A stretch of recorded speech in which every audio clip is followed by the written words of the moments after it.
আজ আমি আল্লাহর এমন একটি নাম নিয়ে কথা বলবো যেটা শুনলেই আমাদের বুকটা শান্তিতে ভরে ওঠে।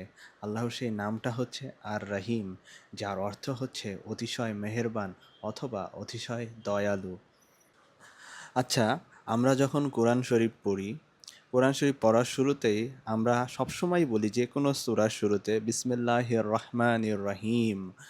আমাদের মনে কি কখনো ছোট্ট একটা প্রশ্ন আসছে যে আল্লাহর নাম রহমান আর রহিম দুইটার অর্থই দয়ালু, তাহলে আল্লাহ কেন এই বিসমিল্লাহ রহমান রহিম, রহমান আর রহিম দুইটা নাম পাশাপাশি ব্যবহার করলেন?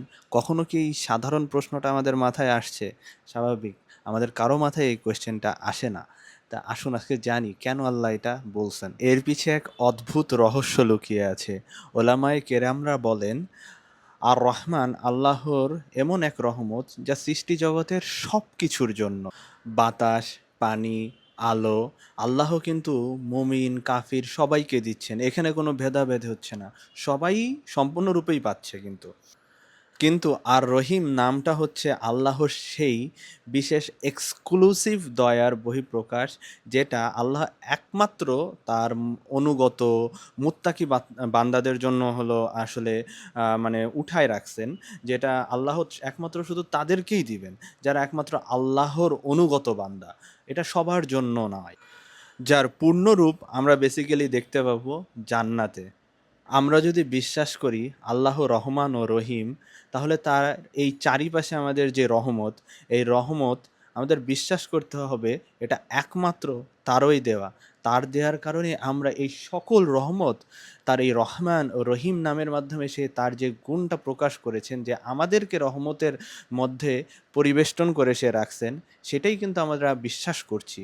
এবং তার এই নামের ফজিলতে আমরা কিন্তু জানতে পারছি যে আমরা কতটা পরিমাণ তার রহমত দ্বারা পরিবেষ্টিত হয়ে আছি, আমরা কিভাবে প্রতিটা মুহূর্তে উপকৃত হচ্ছি।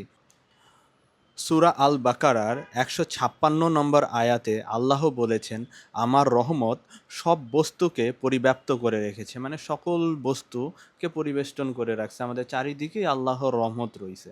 তাহলে একটু চিন্তা করে দেখি, এই সমগ্র মহাবিশ্বে এমন কোনো জায়গা নাই, এমন কোনো বস্তু নাই, এমন কোনো মানুষ, এমন কোনো প্রাণী নাই, তার সৃষ্টি নাই, মানে মানে বাকি নাই যেখানে আল্লাহর রহমত পৌঁছায় নাই। আপনি দেখতে পারবেন সবখানেই সবাই তার রহমতের উসিলাই সব কিছু পেয়ে যাচ্ছে।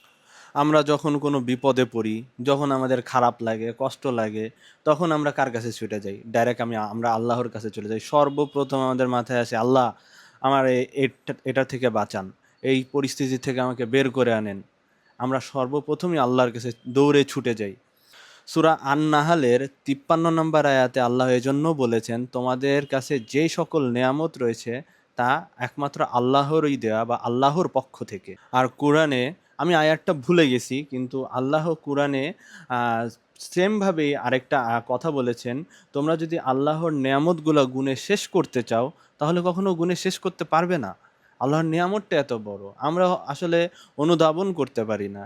আমরা যদি সাহাবায়ে একরামদের জীবন থেকে আমরা যদি দেখি, তাদের ঘরের ছোট্ট একটা জিনিসও যদি শেষ হয়ে যেত, লাইক যদি জুতার ফিতাও ছিঁড়ে যেত, কোনো খাদ্য সামগ্রী শেষ হয়ে যেত, তারা আল্লাহর কাছে চাইতো যে আল্লাহ আমার এটা লাগবে।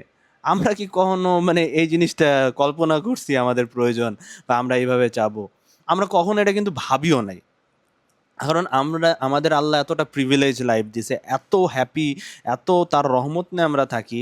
আমরা কখনো ভাবিও নাই যে সামান্য একটা জিনিস শেষ হয়ে গেছে অথবা আমার একটা জিনিস নষ্ট হয়ে গেছে, সেটার জন্য আমি আল্লাহর কাছে চাবো।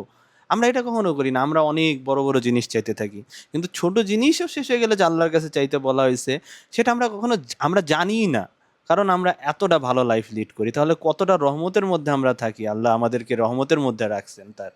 আচ্ছা, আমি একটা বাস্তব উদাহরণ দেই। এই যে কয়দিন আগে গরম গেল, গরমে একদম চারিদিকে হাহাকার অবস্থা, সবদিকে খারাপ অবস্থা হয়ে গেছিল। সবাই একদম মাটি একদম খরা পড়ে গেছে, মানে খুবই বাজে অবস্থা। তখন আল্লাহ কি করছেন? তার রহমতের বৃষ্টি দিচ্ছেন, বৃষ্টিকে আল্লাহ রহমত বলছেন। রহমতের বৃষ্টি দিচ্ছেন, চারিদিকের পরিবেশ ঠান্ডা করছেন। ঠান্ডা করে তার এই রহমতের উছিলায় চারিদিকে এই যে একটা রহমতের ঘাস গজায় উঠছে, সবুজ ঘাস, একটা স্নিগ্ধ গন্ধ বৃষ্টির পরে আমরা পাই, এগুলা কি? তার রহমত। সূরা আর রুমের 50 নম্বর আয়াতে আল্লাহ বলেছেন, অতএব তুমি আল্লাহর রহমতের চিহ্ন সমূহের প্রতি দৃষ্টি দাও। অনেকে হয়তো আমরা মনে করি আমরা এত পাপ করছি, আল্লাহ কি আমার প্রতি দয়া করবেন? এই প্রশ্ন আমাদের মনে চলেই আসে, শয়তান আমাদের মনের মধ্যে দিয়ে দেয়, আল্লাহ মনে হয় না আমারে মাফ করবে, আমারে দয়া করবে। কিন্তু রাসূল সাল্লাল্লাহু আলাইহি ওয়াসাল্লামের একটা হাদিসে শুনলেই চোখ ভিজে আসবে আমাদের। আল্লাহর রাসূল সাল্লাল্লাহু আলাইহি ওয়াসাল্লাম সাহাবীদের এক মায়ের তার সন্তানের প্রতি স্নেহের যেই দৃশ্যটা ওটা দেখায়ে বললেন, এই মা যেমন তার সন্তানের প্রতি দয়ালু, আল্লাহ তার বান্দারদের প্রতি এর থেকেও কোটি গুণে বেশি দয়ালু। সহিহ বুখারী 5999 নম্বর হাদিস। আমি প্রথম পর্বে একটা হাদিস বলেছিলাম, সহিহ বুখারীর 3194 নম্বর হাদিস, যে আল্লাহ সৃষ্টি শুরুর আগে একটা কিতাবে লিখে রাখছেন যে নিশ্চয়ই আমার ক্রোধের উপরে আমার দয়া অগ্রগামী হয়েছে বা জয়ী হয়েছে। সূরা আলে ইমরানের 107 নম্বর আয়াতে যেমনটি বলা হয়েছে, জান্নাতীদের চেহারা সেদিন উজ্জ্বল হবে এবং আর আল্লাহর রহমতের ভিতরেই চিরকাল তারা বসবাস করবেন। স্বয়ং আল্লাহ জান্নাতকে বলবেন, তুমিই তো আমার রহমত। সহিহ বুখারী 4850 নম্বর।